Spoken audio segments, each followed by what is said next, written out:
ஆன்மீக யதார்த்தம் உங்களை ஒரு உன்னதமான பயணத்திற்கு அழைத்துச் செல்லும். உங்கள் வாழ்க்கை முறையை மாற்றி அமைக்கும் இந்த பயணம் உங்கள் அறிவாற்றலையும் சந்தோஷங்களையும் விரிவாக்கும். இந்த பயணம்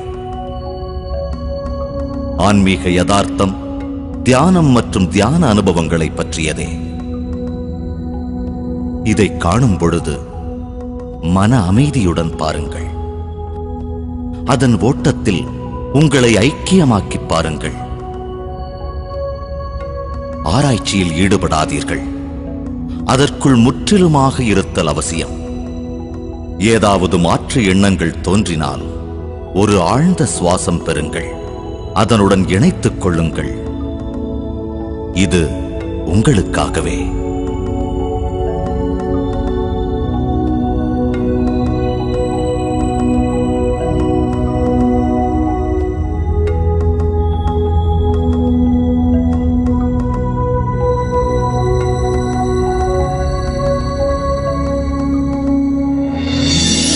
இந்த அகண்ட பிரபஞ்சத்தில் நாம் ஒரு சிறு துகள்.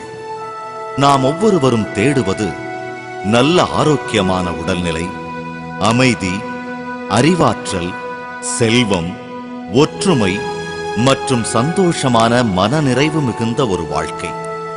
எல்லா நேரத்திலும் எல்லா சூழ்நிலையிலும் நாம் அடைய வேண்டும் என்பதுதான். ஒவ்வொரு மனிதரும் இந்த நிலையை அடையத்தான் கடினமாக முயற்சிக்கின்றனர். இந்த நிலையை அடைய முடியுமா? முடியும், நிச்சயமாக முடியும். இந்த நிலையை அடைவதற்கு நமக்கு சுய அறிவும் பிரபஞ்ச சக்தியை பற்றிய அறிவும் வேண்டும்.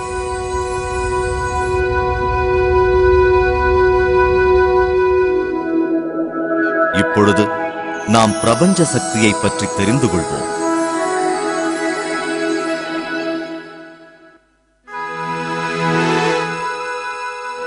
பிரபஞ்சம் முழுவதும் வியாபித்திருக்கும் ஒரு சக்திதான் பிரபஞ்ச சக்தி. இந்த சக்திதான் பிரபஞ்சத்திற்கும் கிரகங்களுக்கும் மனிதர்களுக்கும் அணுக்களுக்கும் இடையேயான இணைப்பு பாலம் என்று கூறலாம். இந்த சக்திதான் ஒவ்வொன்றுக்கும் இடையேயான இடைவெளியில் நிரம்பியுள்ளது. பிரபஞ்சத்தை வரிசைப்படுத்தி ஒரே சீர்வரிசையில் வைத்திருப்பதும் இந்த சக்திதான். பிரபஞ்ச சக்தி என்பது உயிர் சக்தி. நம் வாழ்க்கையை நெறிமுறைப்படுத்த உதவும் சக்தியும் இதுதான். நமது ஆன்மாவை விரிவடையச் செய்யவும் இந்த பிரபஞ்ச சக்தியால் முடியும். பிரபஞ்ச சக்திதான் நம்முடைய ஒவ்வொரு செயல்முறைகளுக்கும் பணிகளுக்கும் ஆதாரம்.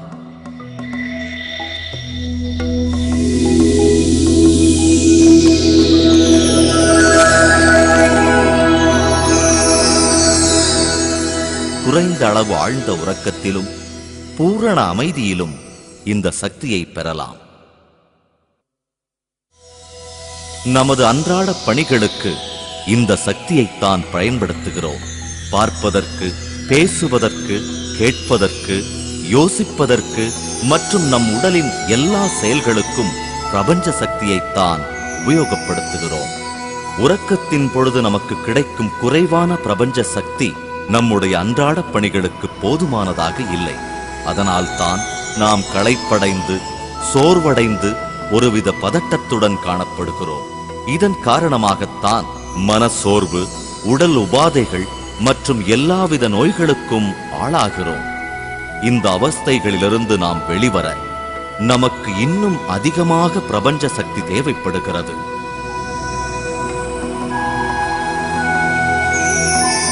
பிரபஞ்ச சக்தி நம் வாழ்க்கையை நெறிமுறைப்படுத்தி ஒரே சீர்வரிசையில் எடுத்துச் செல்ல தேவைப்படுகிறது.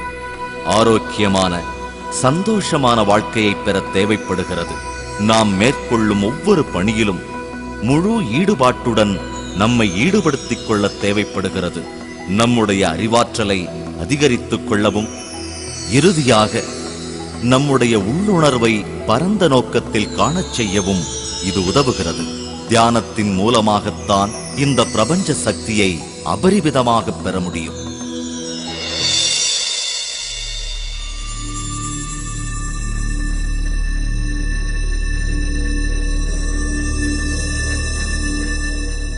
தூக்கம் விழிப்புணர்வற்ற தியானம், தியானம் விழிப்புணர்வான தூக்கம். தூக்கத்தின் பொழுது குறைந்த அளவுதான் பிரபஞ்ச சக்தியை பெற முடிகிறது. தியானத்தில் ஈடுபடும் பொழுது அபரிவிதமான சக்தியை பெற முடியும். இந்த சக்தி நம்முடைய உடல், மனம் மற்றும் அறிவுத்திறனை பல மடங்கு விரிவடையச் செய்கிறது. நம்முடைய 6வது அறிவின் கதவு திறக்கவும் விரிவடையவும் இது உதவுகிறது. தியானத்தின் மூலம் கிடைக்கப்பெறும் அதீதமான சக்தி நம்மை சந்தோஷப்படுத்தும், நம் ஆரோக்கியத்தை அதிகரிக்கும், முழு மனநிறைவுடன் காணப்படுவோம். மேலும் பல சிகரங்களை தொடச் செய்யும். தியானம் என்பது வேறு ஒன்றுமில்லை, விழிப்புணர்வுடன் நமக்குள் நாம் செல்லும் பயணமே தியானம். தியானம் என்பது ஒரு பயணம். தியானத்தின் பொழுது நாம் நம் உடலிலிருந்து மனதிற்கு பயணிப்போம், மனதிலிருந்து அறிவாற்றலுக்கும், அறிவாற்றலிலிருந்து நமக்குள், பின்பு அதையும் தாண்டி. தியானம் மேற்கொள்ள முதலில் நம் உடல் மற்றும் மனம் சம்பந்தப்பட்ட செயல்களை நிறுத்த வேண்டும். அதாவது உடல் அசைவுகளையும், பார்ப்பது, பேசுவது, யோசிப்பது போன்ற செயல்களையும்.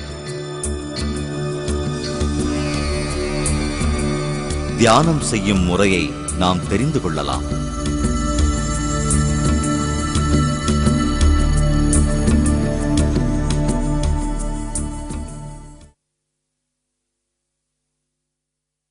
தியானத்திற்கு முக்கியமானது அமரும் நிலை.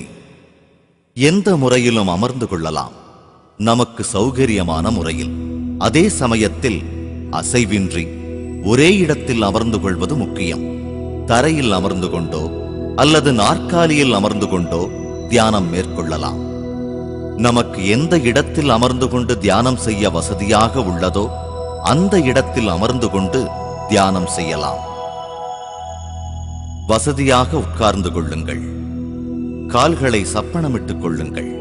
2 கைகளின் விரல்களை சேர்த்துக் கொள்ளுங்கள். இப்பொழுது கண்களை மெதுவாக மூடுங்கள். அமைதியாக சகஜமாக உட்காருங்கள். உங்கள் முழு உடலையும் லேசாக்கிக் கொள்ளுங்கள். மனதையும் லேசாக்கிக் கொள்ளுங்கள்.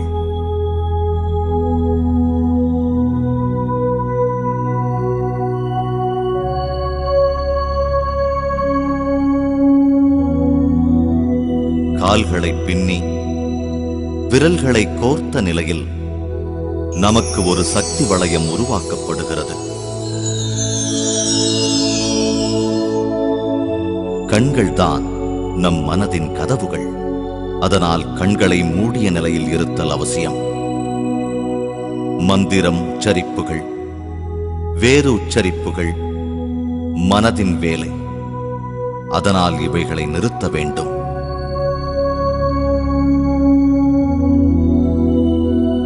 நம்முடைய உடல் முற்றிலும் சகஜ நிலையில் இருக்கும் பொழுது நமது உள்ளுணர்வு அடுத்த நிலைக்கு பயணம் செய்யும். மனம், அறிவாற்றல். மனம் என்பது வேறு ஒன்றுமில்லை, அது எண்ணங்களின் புதையல். நமது எண்ண ஓட்டங்களுக்கு ஏற்றவாறு எண்ணற்ற கேள்விகள் தெரிந்தோ தெரியாமலோ நமது மனதிற்குள் எழுந்தபடியே இருக்கும்.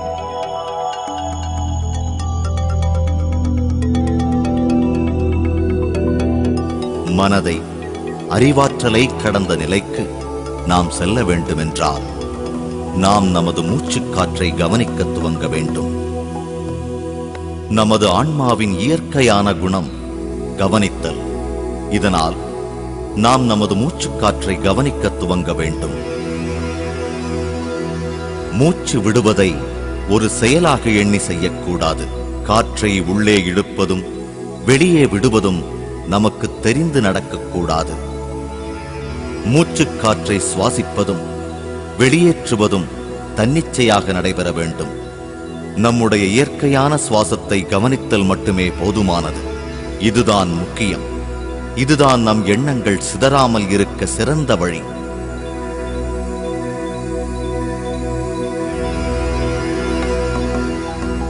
எண்ணங்களுக்கு பின் ஓடாதீர்கள். கேள்விகளுக்கும் சந்தேகங்களுக்கும் எண்ண அலைகளுக்கும் இடம் கொடுக்காதீர்கள். எண்ணங்களை தவிர்த்து விடுங்கள். நம்முடைய சுவாசத்தில் கவனம் செலுத்துங்கள். இயற்கையான சுவாசத்தை மட்டும் கவனத்தில் கொள்ளுங்கள். சுவாசத்துடன் மட்டுமே இருங்கள். அப்பொழுது நமது எண்ண அலைகளின் அளவுகள் குறையும். மெதுவாக நமது சுவாசத்தின் அளவு குறைந்து சிறியதாகிவிடும்.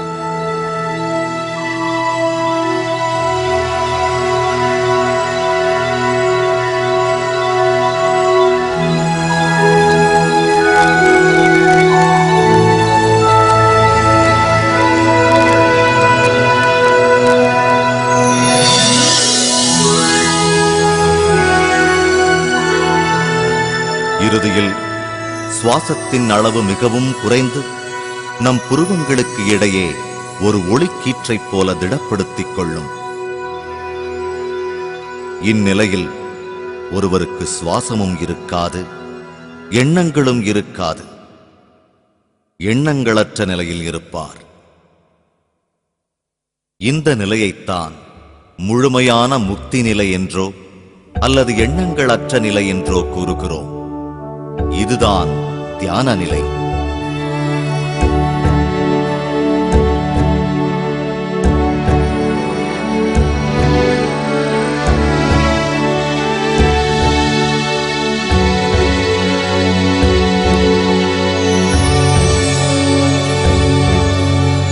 இந்த நிலையில்தான் பிரபஞ்ச சக்தி அருவி போல் நமக்குள் பாயும். தியானம் அதிகமாக செய்வதன் மூலம் நமக்கு பிரபஞ்ச சக்தி அபரிவிதமாக கிடைக்கப் பெறும்.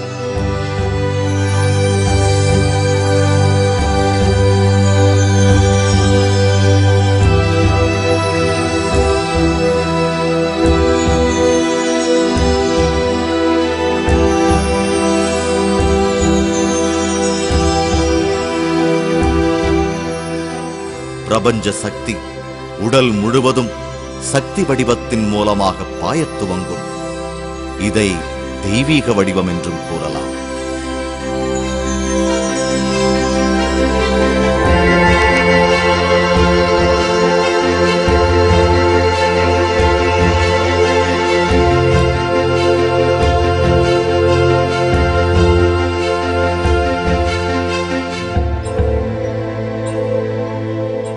எழுபத்து 2,000 நாடிகள் அல்லது சக்தி குழாய்கள் கொண்டு உடல் முழுவதும் இந்த சக்தி வடிவம் வடிவமைக்கப்படுகிறது. இந்த சக்தி குழாய்கள் அனைத்தும் உச்சந்தலையிலிருந்துதான் தொடங்குகின்றன. இந்த பகுதியை பிரம்மரந்திரம் என்றும் கூறுவர்.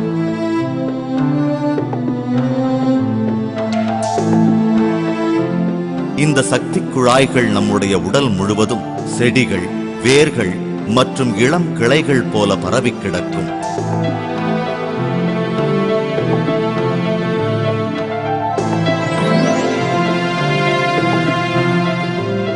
சக்தி வடிவம் நம் வாழ்க்கையின் அடிப்படை வடிவம். சக்தி வடிவம் தான் நம்முடைய எல்லா செயல்களுக்கும் மூல காரணம். ஏன், நாம் வாழ்வதற்கும் அதுதான் மூலம். நம்முடைய சக்தி வடிவம் ஆழ்ந்த உறக்கத்திலும் தியானத்திலும் பிரபஞ்ச சக்தியை பெறுகிறது. இந்த சக்தியைத்தான் நமது உடலும் மனமும் தனது அன்றாட பணிகளான பார்ப்பதற்கும், பேசுவதற்கும், கேட்பதற்கும், யோசிப்பதற்கும், மற்ற செயல்களுக்கும் பயன்படுத்திக் கொள்கிறது. இந்த செயல்கள் அனைத்தும் நாம் பெற்றுக்கொள்ளும் பிரபஞ்ச சக்தியின் அடிப்படையில் வைத்துத்தான் நடைபெறுகிறது.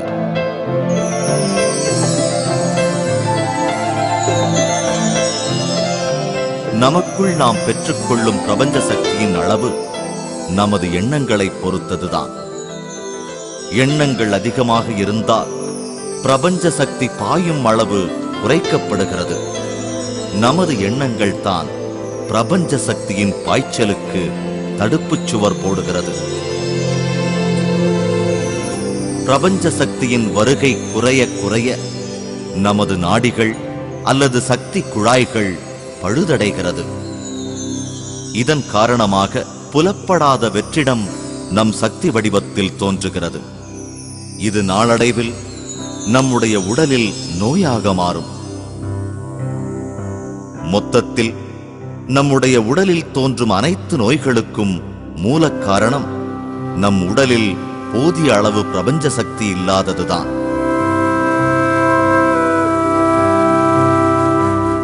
தியானத்தின் மூலம் அபரிவிதமான பிரபஞ்ச சக்தியை நாம் பெறுவோம். இந்த சக்தி குழாய்கள் மூலம் நம்முடைய சக்தி வடிவம் முழுவதும் பாய்கிறது. அதிகமாக பாயும் பிரபஞ்ச சக்தி நம்முடைய சக்தி குழாய்களை சுத்தப்படுத்தி அதற்குள் ஏற்பட்டிருக்கும் வெற்றிடத்தை தகர்த்தெறிகிறது. நமது வெற்றிடங்கள் சுத்தப்படுத்தப்பட்டால் நம் நோய்களிலிருந்து நாம் வெளிவரலாம்.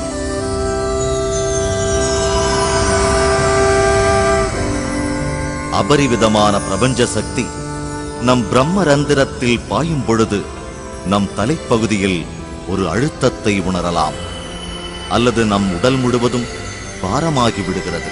ஒரு குறிப்பிட்ட பகுதியில் உள்ள சக்தி குழாய்கள் சுத்தப்படுத்தப்படும் பொழுது அந்த குறிப்பிட்ட பகுதியில் ஒருவித அரிப்புத்தன்மையோ வலியோ ஏற்படக்கூடும். சில சமயங்களில் உடலின் பல்வேறு பகுதிகளில் நமக்கு வலி ஏற்படும். இந்த வலிகளுக்கு எந்தவித மருந்தும் எடுத்துக்கொள்ள வேண்டாம். மேலும் அதிகமான தியானம் மேற்கொள்வதன் மூலம் இந்த வலிகள் காணாமல் போகும்.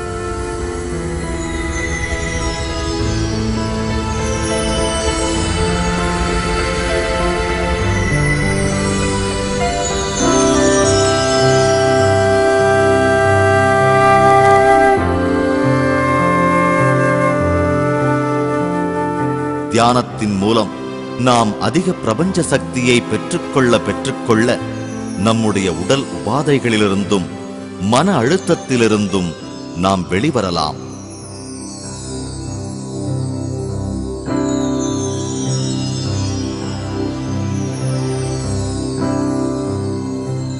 பிரமிடுக்குள் அமர்ந்து தியானித்தால் தியான நிலை 3 மடங்காக பெற முடியும். இப்பொழுது பிரமிட் மற்றும் பிரமிட் சக்தியை பற்றியும் தெரிந்து கொள்ளலாம்.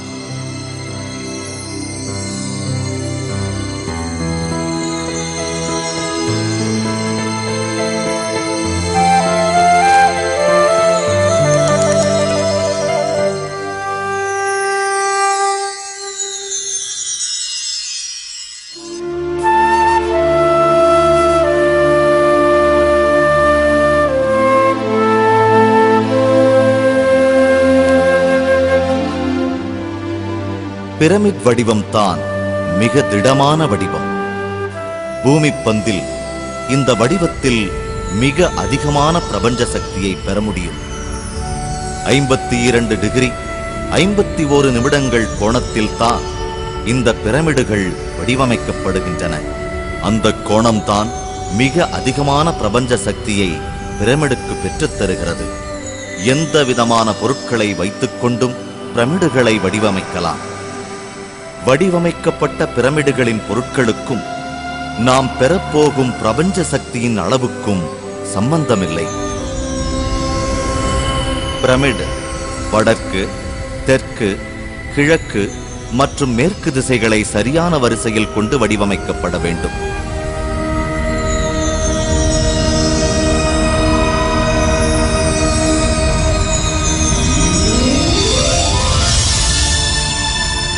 பிரமிட் அடிவாரத்திலிருந்து 1/3 பகுதி மேலிருக்கும் பகுதியில் தான் பிரபஞ்ச சக்தி அளவுக்கு அதிகமாக பாயும். இந்த பகுதியை மன்னர் அறை என்று கூறுவர்.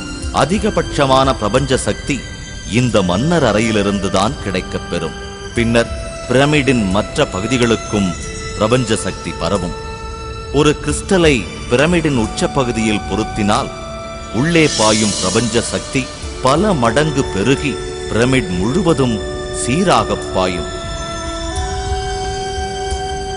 பிரமிடுக்குள் அமர்ந்து தியானித்தால் தியான நிலை 3 மடங்காக பெற முடியும்.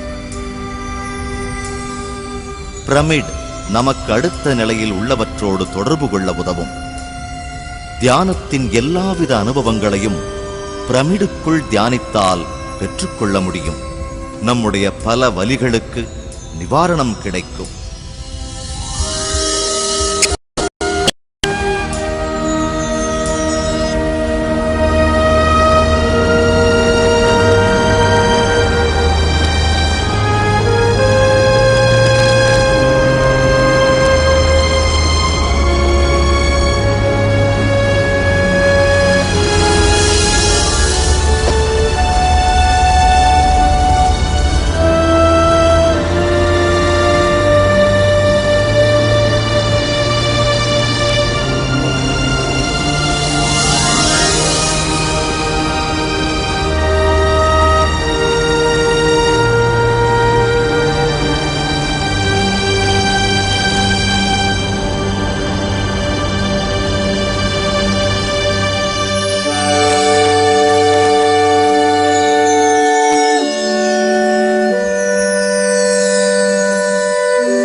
நாம் இதுவரை பார்த்து வந்ததை மீண்டும் ஒரு முறை அலசுவோம்.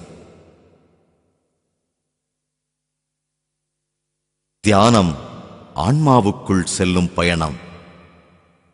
இதற்காக நாம் நம் மனம் மற்றும் உடலை கடந்து செல்ல வேண்டும். வசதியான முறையில் உட்கார்ந்து கொண்டால் நம் உடல் முற்றிலுமாக சகஜ நிலையில் இருக்கும். இதன் மூலமாக நம்முடைய உள்ளுணர்வை கடந்த நிலைக்கு செல்லலாம். நம்முடைய மூச்சுக்காற்றை கவனிப்பதன் மூலம் நம் எண்ணங்களை கடந்து செல்லலாம்.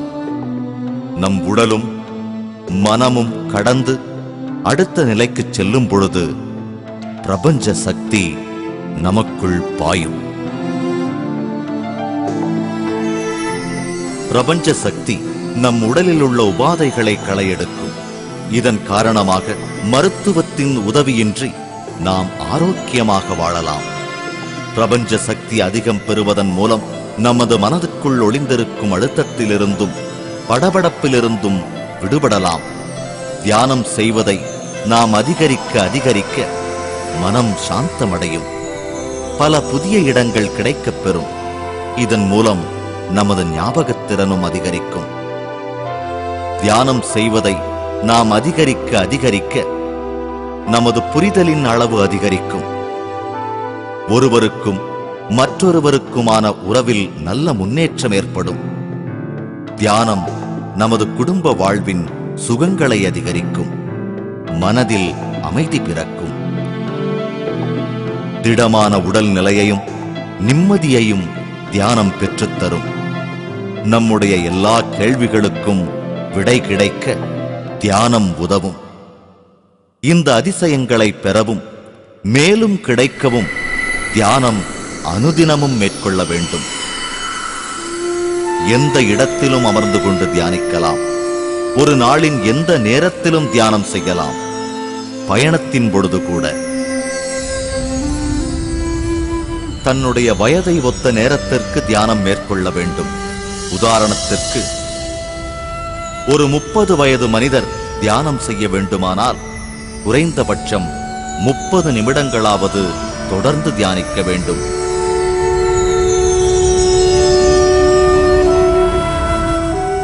தியானம் செய்ய குடும்ப வாழ்க்கையிலிருந்து விலகிட வேண்டும் என்பதெல்லாம் இல்லை. ஒவ்வொருவரும் தியானம் செய்ய வேண்டும். சிறுவர்கள்தான் தியானத்தில் சிறந்தவர்கள். 5 வயதிலிருந்து அவர்கள் தியானம் செய்யலாம்.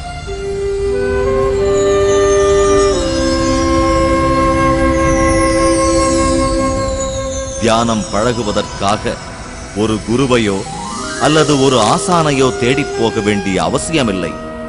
உங்களுக்குள்ளேயே ஒரு குரு, ஒரு ஆசான் வீற்றிருக்கிறார். உங்கள் சுவாசம்தான் உங்கள் குரு. உங்கள் சுவாசம்தான் உங்கள் ஆசான். இது அனைவருக்கும் பொருந்தும்.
தியானம் நாம் நமக்குள் நம் ஆன்மாவுக்குச் செல்லும் பயணம்.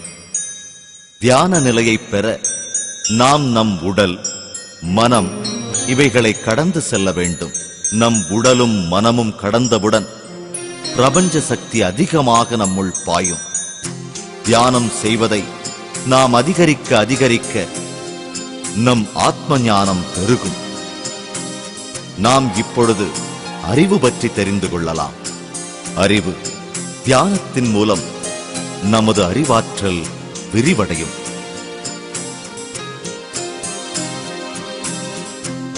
தியானம் நம்மை உன்னத அறிவு நிலைக்கு கொண்டு செல்லும். அறிவு என்பது வேறொன்றுமில்லை, அனுபவம்தான்.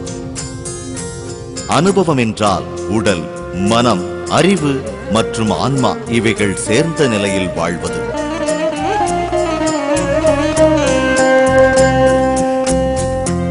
இந்த அதிக சக்தி நாம் மேற்கொள்ளும் செயல்களில் அதிக ஈடுபாட்டை ஏற்படுத்திக் கொடுக்கும். ஈடுபாடு அறிவாற்றலை பெருக்கும்.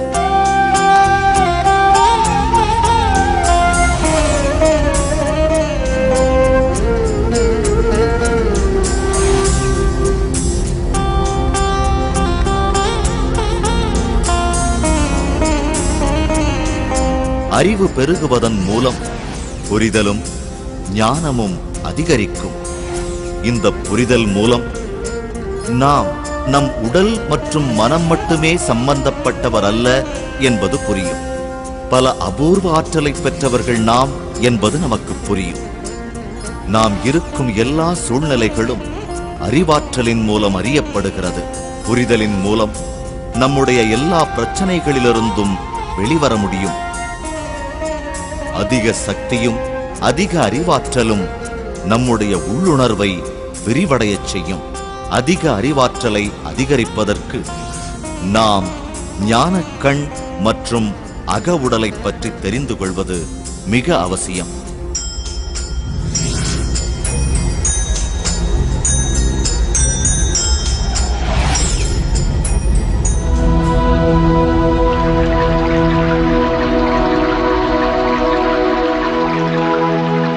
ஆன்மாவின் முக்கிய கருவி ஞானக்கண்.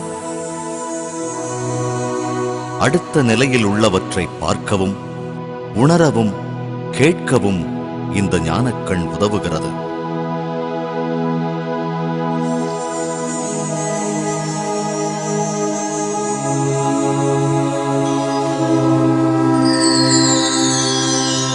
தியானம் மேற்கொள்வதை ஒருவர் அதிகரித்தால் அதிகமான பிரபஞ்ச சக்தி பாயத் தொடங்கும்.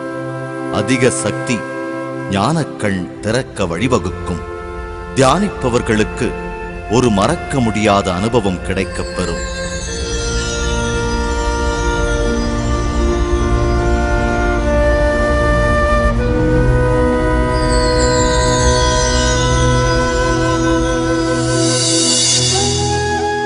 ஞானக்கண் செயல்பட துவங்கும் சமயத்தில் நமது முன் நெற்றிப் பகுதியில் ஒருவித எரிச்சலோ அல்லது யாராவது பிடித்து தள்ளுவதைப் போன்ற உணர்வோ ஏற்படும்.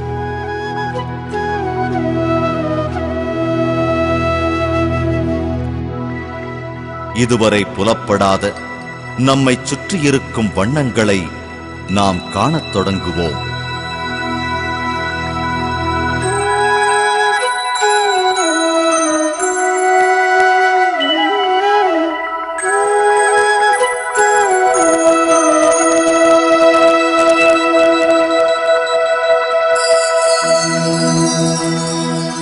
பல முணுமுணுப்புகள் கேட்கத் துவங்கும். காலடி ஓசைகளை கேட்கப் பெறுவோம்.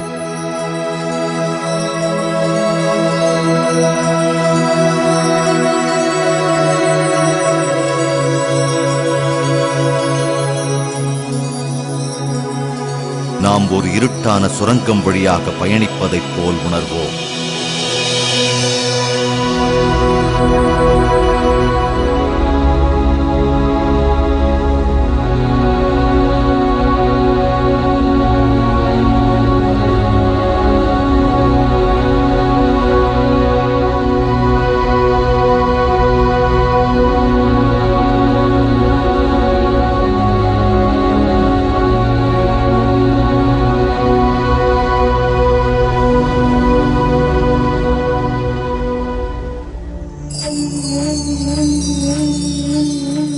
சக்தி வடிவம் போதுமான சக்தியை தியானத்தின் மூலம் பெற்றவுடன் நம் ஞானக்கண் முழு வளர்ச்சியை எட்டும்.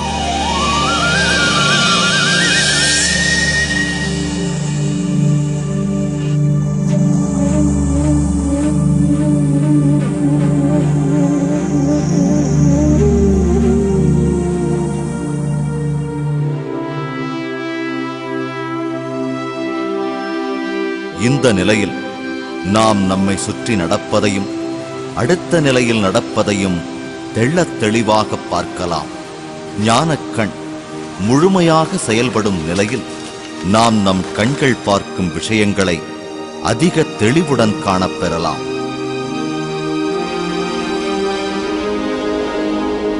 நமது 5 அறிவுக்கு மீறிய சம்பவங்களை நாம் தெளிவாக காணலாம்.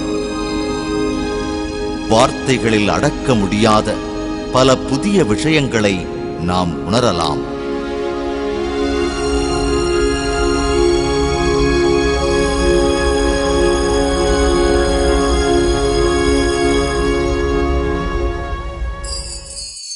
நம் ஆன்மாவின் குரலை கேட்கலாம். அடுத்த நிலையில் உள்ள பல ஒலி மற்றும் ஒலி கருவிகளின் ஓசையை கேட்கலாம்.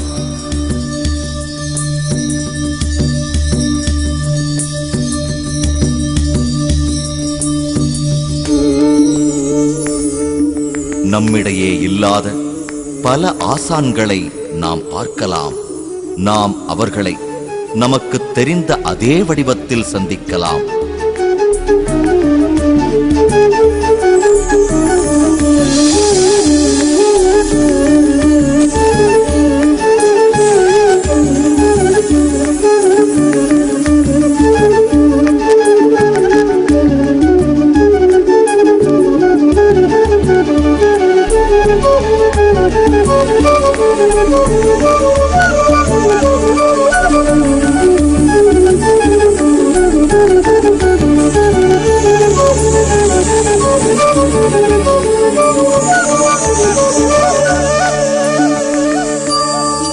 மேலும் தியானத்தின் மூலம் நம் ஆசான்களை ஒரு ஒளிவட்டமாக நாம் காணலாம்.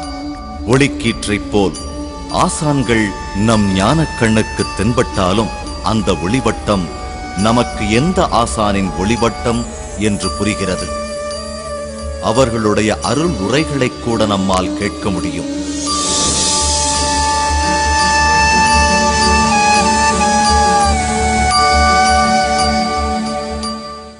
நாம் ஒரு சுரங்கத்தில் பயணம் செய்து இறுதியாக ஒளியோடு நம்மை இணைத்துக் கொள்வோம்.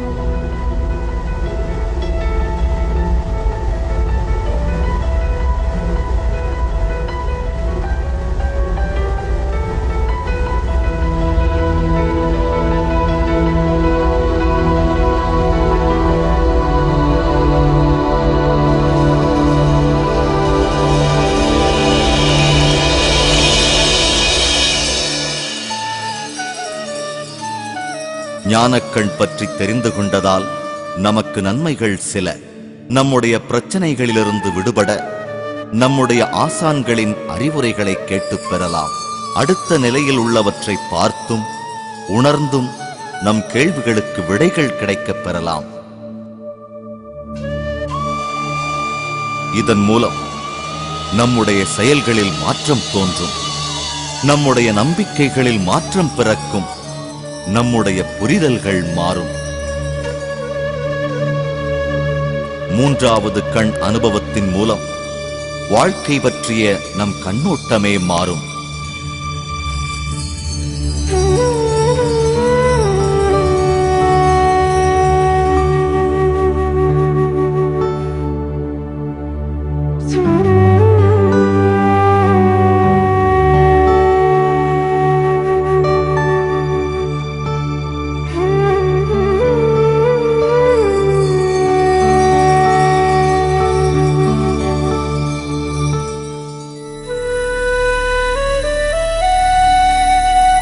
அடுத்ததாக நம்முடைய ஆன்மாவின் அடுத்த கருவியாக விளங்கும் அக உடலை பற்றி பார்ப்போம். அக உடல் என்பது நமது ஆன்மாவை அடுத்த நிலைகளுக்கு எடுத்துச் செல்லும் ஒரு கருவி. புற உடலைப் போல அகவுடலும் நம் ஆன்மாவின் இன்னொரு வடிவம். இயல்பு நிலையில் நம் ஆன்மா நம் உடல் முழுவதிலும் பரவி கிடக்கும். சாதாரணமாக அகவுடல் பயண அனுபவங்களை நாம் விழிப்புணர்வுடன் தூக்கத்தில் செய்வோம். இதை நாம் கனவு என்போம். அகவுடல் பயணத்தை நாம் தியானத்தில் விழிப்புணர்வோடு செய்வோம். அகவுடல் அகண்டம் காலம் இரண்டையும் கடந்து செல்லும் ஆற்றல் பெற்றது. இந்த அகவுடல் பயணங்களை உணர்ந்த பின் பல புதிய பரிமாணங்கள் காணப்பெறலாம்.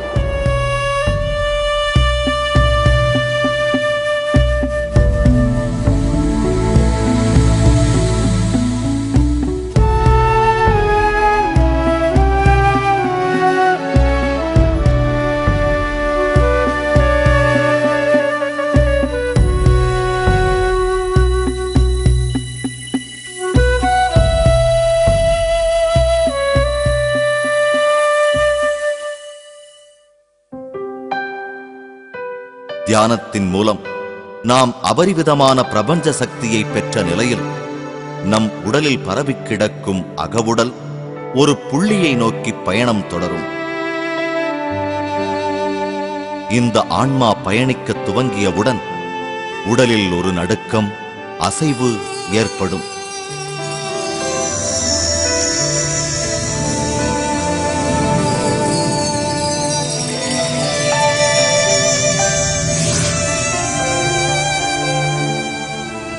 நம்முடைய உடல் பறப்பதைப் போல் உணர்வோம். நம்முடைய கை கால்களை உணர முடியாது. நம்முடைய உடல் இறகு போல லேசாகிப் போகும். ஆன்மாவின் அசைவுகளின் அனுபவங்களை நம் உடலின் வெவ்வேறு பாகங்களில் பெறலாம். அல்லது சில சமயங்களில் உடல் முழுவதும் சுழல்வது போல அனுபவம் பெறுவோம். இதை ஆன்மாவின் அசைவுகள் என்பார்கள்.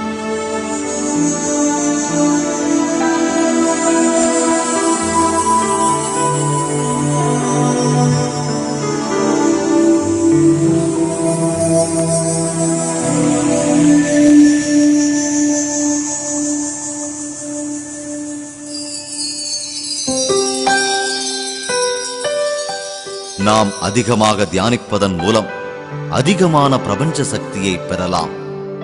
நம் ஆன்மா அகவுடலாக மாறும் சமயத்தில் நம் உடல் வேகமாக நகரும். சுழற்சியும் அதிகமாக இருக்கும். இந்த அசைவுகளுக்குப் பிறகு இந்த அகவுடல் நம் புற உடலை விட்டு வெளியே வரும். இரண்டிற்கும் இணைப்பு பாலமாக ஒரு வெள்ளிக் கொடி இருக்கும்.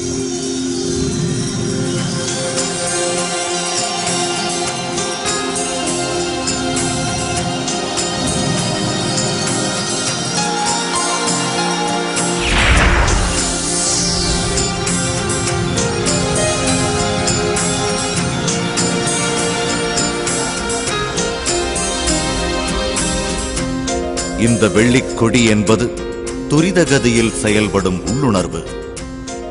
இதுதான் புறவுடலுக்கும் அகவுடலுக்கும் இடையேயான தகவல்களை பரிமாற்றம் செய்ய உதவும்.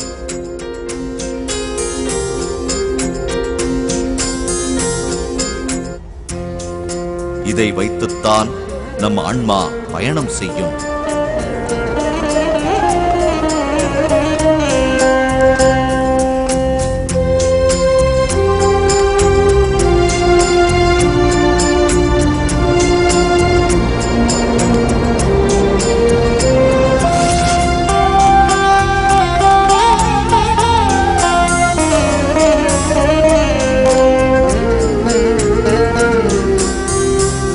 இந்த ஆன்மா பயணத்தின் பொழுது நமது அகவுடல் பல நிலைகளை கடந்து பயணிக்கும். நிலம், நீர், நெருப்பு, காற்று, ஆகாயம்.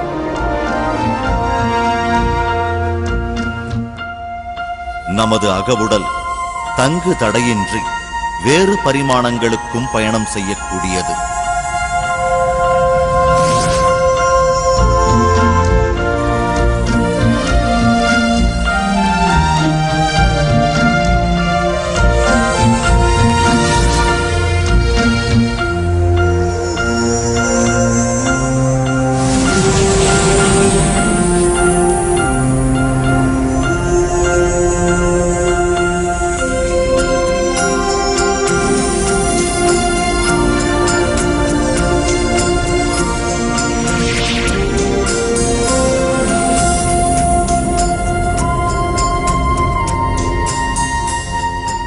தியானிப்பவர் தம் உடலை விட்டு வெளியே வந்து தம் புற உடலையே காண முடியும். இதன் காரணமாக நம் புரிதலின் தன்மை அதிகரிக்கும்.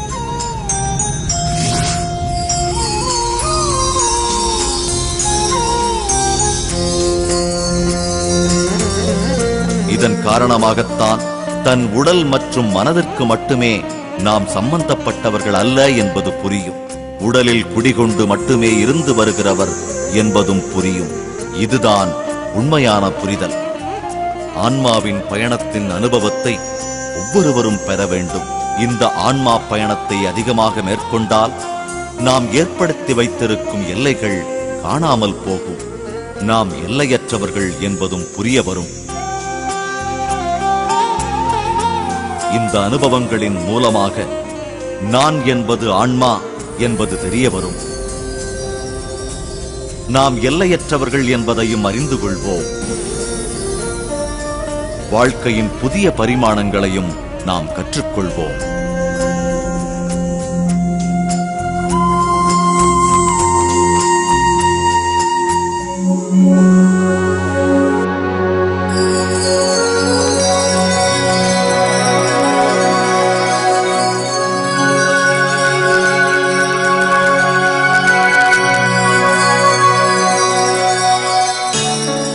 தியானத்தை அதிகமாக மேற்கொண்டால் நமக்கு அதிக அளவில் பிரபஞ்ச சக்தி கிடைக்கப் பெறும். நாம் செய்து கொண்டிருக்கும் பணியில் நம் ஈடுபாட்டை பிரபஞ்ச சக்தி அதிகரிக்கச் செய்யும். நம் உடல், மனம், உள்ளுணர்வு எல்லாமே முழு ஈடுபாட்டுடன் செயல்பட துவங்கும். நமது சூழ்நிலைகள் நமக்கு முழுமையாக புரியும். புரிதல் என்பது வேறொன்றுமல்ல, நம் அறிவுதான்.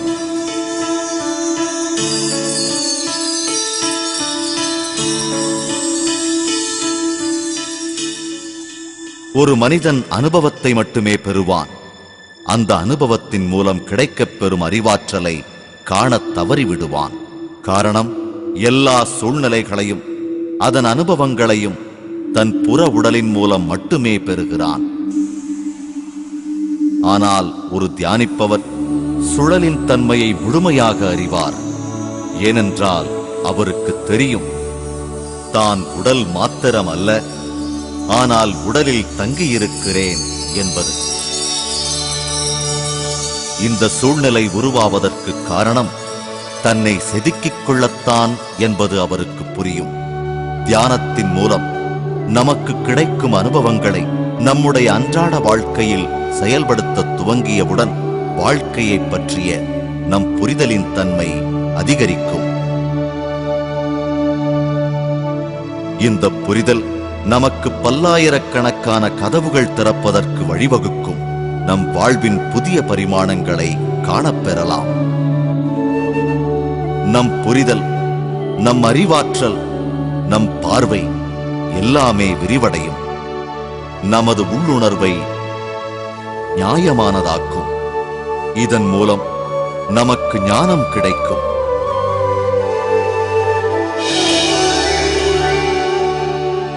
இந்த ஞான நிலையை தியானத்தில் 1000 தங்க இதழ்கள் மலர்ந்தது போல் அனுபவம் பெறுவோம்.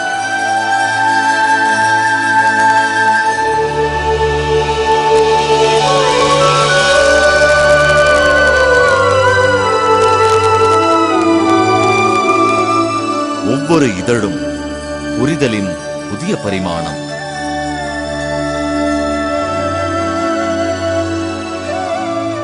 புதிய பரிமாணங்களை காண காண அடுத்த நிலையில் உள்ளவற்றை பற்றிய அறிவாற்றல் மேலும் அதிகமாகும். இந்த புரிதலினால் இறப்பு என்பது ஒன்று இல்லை என்றும் நாம் அனைவரும் கடவுளைப் போன்றவர்கள் என்பதும் தெரிய வரும்.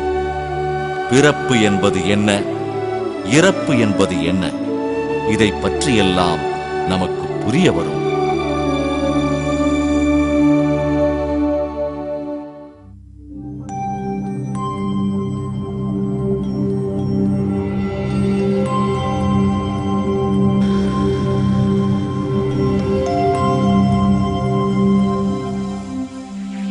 இந்த பூமி பந்திற்கு நாம் ஓர் துகள் போல் வருகிறோம்.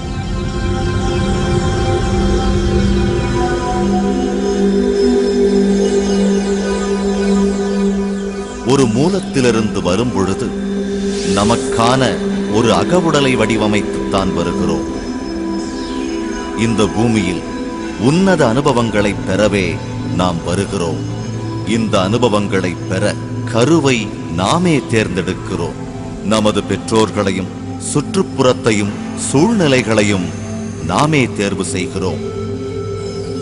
நம்முடைய முழு வாழ்க்கையின் வடிவத்தையும் நமக்குள் இருக்கும் நாம் அறிவோம்.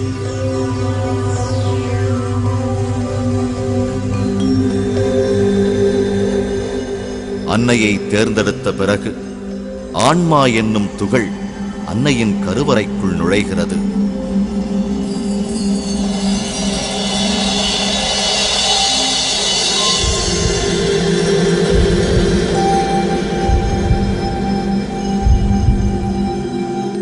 நம் அக உடலில் உள்ள பிரபஞ்ச சக்தியின் அளவைக் கொண்டு நம் புற உடல் தீர்மானிக்கப்படுகிறது. ஆன்மா அடிக்கடி தன் மூலத்திற்கு பயணம் மேற்கொள்ளும். நாம் பிறக்கும் வரை அன்னையின் உடலை விட்டு வெளியே வந்தவுடன் தான் முதல் முறையாக வெளியில் சுவாசிக்க துவங்குகிறோம். இதைத்தான் பிறப்பு என்கிறோம்.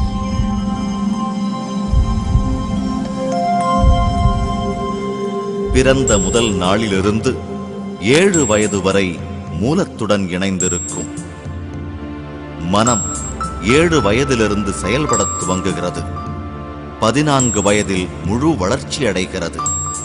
அறிவாற்றல் 14 வயதில் துவங்கி 21 வயதில் முழு வடிவம் பெறுகிறது. 21 வயதிலிருந்து 28 வயது வரை நம் உடல், மனம், அறிவாற்றல் மூன்றும் இணைந்து செயல்படும் அனுபவங்களை பெறலாம். 28 வயதிலிருந்து வாழ்க்கை நம் சுய அறிவு சொல்வதை கேட்டு அதன்படி நடக்கிறது. ஆத்ம ஞானத்தை அறியத் தவறினால் நம் ஆன்மா உடலுக்கும் மனதிற்கும் இடையில் மாட்டித் தவிக்கும். இதன் காரணமாக பல இன்னல்களுக்கு ஆளாவோம். சூழ்நிலைகளை புரிந்து கொள்ள முடியாமல் போகும். பல இயல்பான சம்பவங்கள் கூட கடினமாகத் தோன்றும்.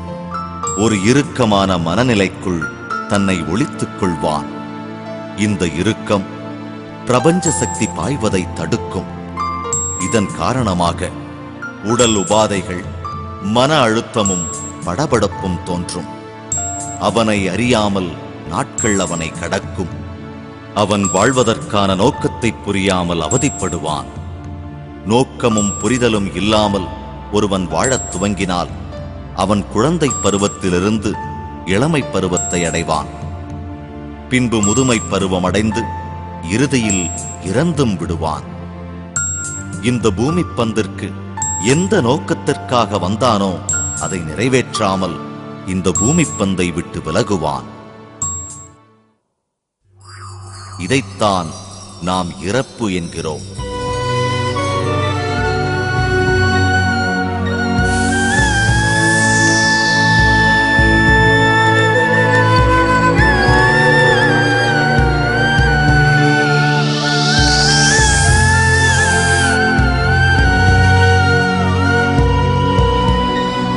இறந்த பின்னும் இறுக்கமான அவன் மனதும் தவறான புரிதலும் அவன் மீண்டும் மூலத்தை சென்றடைய முடியாமல் தடுக்கும்.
தவறான புரிதலின் காரணமாக அவன் தனக்கான நரகத்தை அவனே உருவாக்கிக் கொள்வான். நரகமோ சொர்க்கமோ தானாக அமைத்துக் கொண்டு கீழ்மட்ட உலகின் ஜீவராசியாகவே இருப்பான்.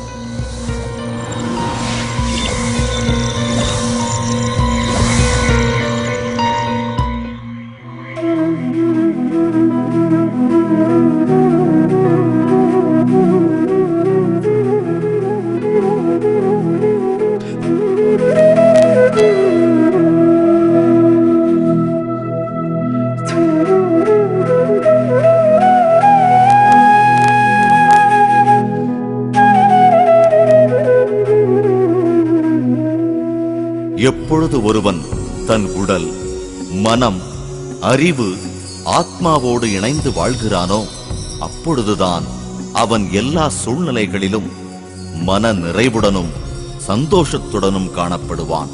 இறந்த பின்னும் அவன் திரிசங்கு நிலையில் வாழமாட்டான். அவன் மூலத்திற்கு திரும்பச் சென்று விடுவான்.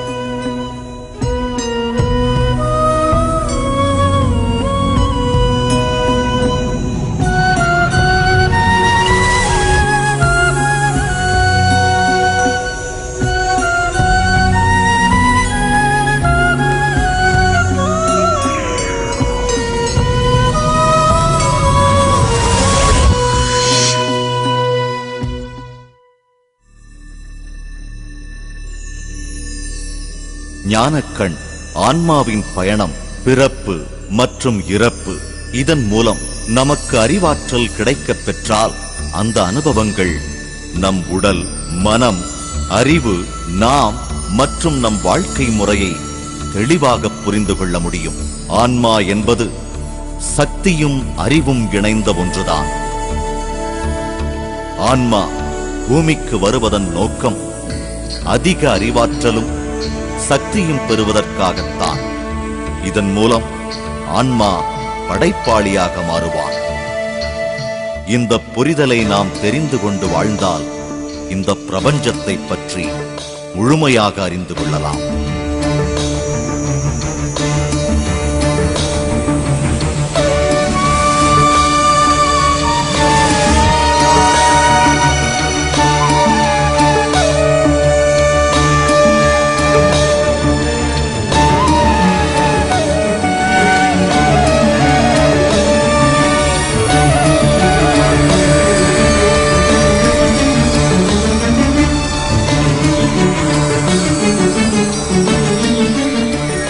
இந்த புரிதலினால் ஒருவன் அற்புத படைப்பாளியாகலாம். அதன் பின்பு அவன் பேசுவது போல்தான் நடக்கும். அவன் நினைப்பது போல்தான் எதுவும் நடக்கும்.